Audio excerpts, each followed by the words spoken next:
খুলনার বিখ্যাত চুই গোশ খেতে আজকে চলে গিয়েছিলাম ধানমন্ডিতে। Hello everyone, welcome to our another blog.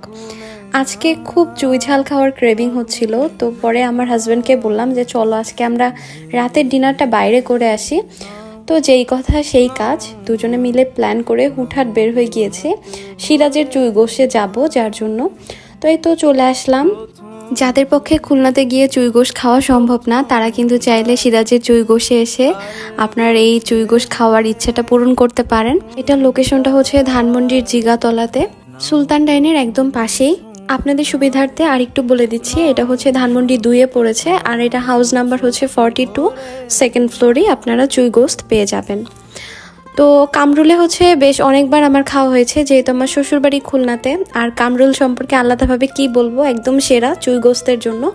তো আজকে হচ্ছে প্রথমবারের মতো সিরাজ চুই গোশ আমরা ট্রাই করব, জানি না খেতে কেমন লাগবে, তো আশা করি ভালো লাগবে। আর এই তো ওদের ইন্টেরিয়রটাও দেখিয়ে দিলাম। আমরা যে টাইমটাতে গিয়েছি ওই টাইমটাতে না একদম ফাঁকা ছিল, যার জন্য আমরা বেশ আরাম করে শান্তি মতো খেতে পেরেছি। আর এই তো এখানে লেখা ছিল অথেন্টিক খুলনার স্বাদ এবার ঢাকায়, মানে বোঝাই যাচ্ছে যে খুলনার বিখ্যাত হচ্ছে চুই ঝাল। আর এখানে হচ্ছে এখন আনলিমিটেড ওরা ঘি দিচ্ছে গরম ভাতের উপরে, এই ব্যাপারটা আমার বেশ ভালো লেগেছে। আর সত্যি কথা বলতে ওদের ঘিটা আসলেই খুব মজা।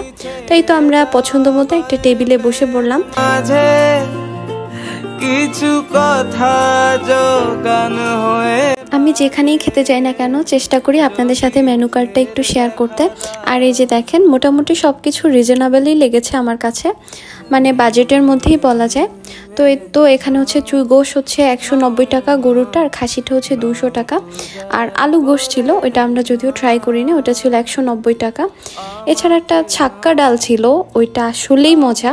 প্রথমে ভেবেছিলাম নিব না, কিন্তু পরে হচ্ছে একটা নিয়েছি যে জাস্ট একটু ট্রাই করে দেখি খেতে কেমন। এছাড়া মালাই লাচ্ছি ছিল 90 টাকা করে পার গ্লাস। এছাড়া এখানে মিষ্টি একটা দই পাওয়া যায়, চাইলে খাবার পরে ওইটাও আপনারা ট্রাই করতে পারেন, বেশ ভালো। তো এই তো প্রথমে হচ্ছে ভাতের উপরে ঘি চলে আসলো। আহা, এটার স্মেলটা এত ভালো ছিল, আর মনে হচ্ছিল যে সবগুলো ভাতেই শুধুমাত্র ঘি আর আলু ভর্তা দিয়েই খেয়ে ফেলি।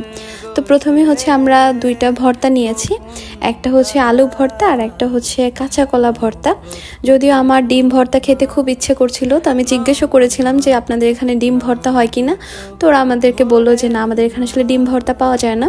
এছাড়া একটা চাটনি দিয়েছিল সাথে। তারপর চলে আসলো গরুর ছাক্কা ডাল, এটা হচ্ছে মাত্র 70 টাকা।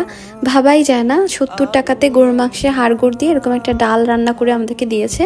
এইটা খেতে অসম্ভব পরিমাণে মজা ছিল, আর বিশেষ করে এই ঘি ভাতের সাথে খেতে এত বেশি ভালো লেগেছে। একটু ঝাল ঝাল খেতে খুব ভালো।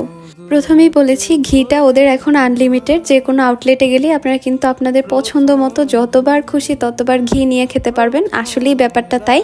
তো দ্বিতীয়বারের মতো আমরা আরেকটু ঘি নিয়ে নিলাম গরম ভাতের উপর। তারপর চলে আসলো সেই কাঙ্ক্ষিত সময়, যেটার জন্য আজকে আমরা এই সিরাজের চুই গোশে গিয়েছি। গরুর মাংসের কালা ভুনা, তাও আবার চুই ঝাল দিয়ে, মানে ব্যাপারটা ভাবাই যাচ্ছে না। আপনি কিন্তু পছন্দ মতো আপনার পিসটা আপনার প্লেটে নিতে পারবেন, একদম বাড়ির মতো ব্যাপার স্যাপার। তো এই তো এখানে আমার হাজব্যান্ড হচ্ছে হাত দিয়ে দেখিয়ে দিচ্ছিল যে আমাকে এই পিসটা দিন। তো আপনি চাইলে আপনার পছন্দ মতো যে কোনো একটা পিস নিতে পারবেন, সাথে হচ্ছে এরকম আস্ত রসুন দিবে আর অনেকগুলো করে চুই ঝাল দিবে। এরপর আমিও আমার পছন্দ মতো একটা পিস ওনাকে দেখিয়ে দিলাম, আর উনি আমার প্লেটে তুলে দিল। আমার হচ্ছে মাংসের সাথে একটু চর্বি থাকলে ওই মাংসের পিসটা খেতে বেশি ভালো লাগে। আর সাথে হচ্ছে আস্ত আস্ত রসুন দিয়ে দিল 2-3টা, আর হচ্ছে চুই ঝাল। তো এই তো সব কিছু মিলিয়ে আসলে অনেক বেশি ভালো লাগছিল। তো আমরা দ্বিতীয়বার মতো আবার কিছুটা ভাত নিলাম, আর এখানে প্রতি প্লেট ভাত হচ্ছে 25 টাকা করে। তো এই তো আমি হচ্ছে প্রথমেই একটু রসুনটা ভেঙে ভাতের সাথে মিশিয়ে নিচ্ছি, এরপর একটু একটু করে মাংস ছিঁড়ে পরে হচ্ছে খেয়ে নিচ্ছিলাম। তো সব কিছু মিলিয়ে অনেক ভালো লেগেছে। শুধু একটাই কথা বলবো, তেলের পরিমাণটা আমার কাছে মনে হয়েছে একটু বেশি। এছাড়া কালা ভুনা বা চুই ঝালের ব্যাপারে আলাদা করে আসলে কিছুই বলার নেই, সবাই জানেন। তো এই তো খাওয়া দাওয়া শেষ করে হচ্ছে একটা ছোট মিষ্টি দই নিয়ে নিয়েছিলাম। তো এই তো খাওয়া দাওয়ার পরে একটু মিষ্টি মুখ না করলে হয়। আর এই দইটার প্রাইস ছিল মাত্র 60 টাকা, দইটাও বেশ ভালো খেতে। তো দইটা খেয়ে এরপর হচ্ছে আমরা বাসায় চলে যাব। তো এই ছিল আজকের ছোট্ট একটা ব্লগ। কেমন লাগলো আপনাদের অবশ্যই কিন্তু কমেন্ট করে জানাবেন। নেক্সট আরও সুন্দর একটা ব্লগ নিয়ে আপনাদের সাথে হাজির হব। আজকের মতো বিদায় নিচ্ছি। সবাই ভালো থাকুন, সুস্থ থাকুন, জেমস অ্যান্ড লিয়াস লাইফস্টাইলের সাথেই থাকুন। Have a good day. প্রথম ভুল